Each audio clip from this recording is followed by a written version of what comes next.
Hi everyone, welcome back to my another video. Today I am going to show in this video how to fix for security and performance.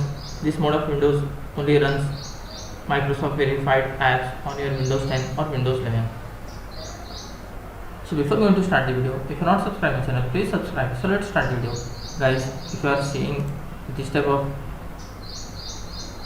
notification for security and performance, this mode of Windows only runs Microsoft verified apps, then I am showing how to fix this issue. Guys, below you can see how option, you have to just click on that. After clicking, your Microsoft Store app will be open. In that you will find this type of window. After that you just need to click on get. After clicking get, it will be update. After completion of this update,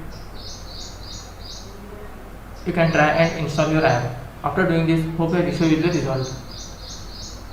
That's it guys. So in this way you can fix for security and performance. This mode of Windows only runs Microsoft verified apps on your Windows 10 or Windows 11.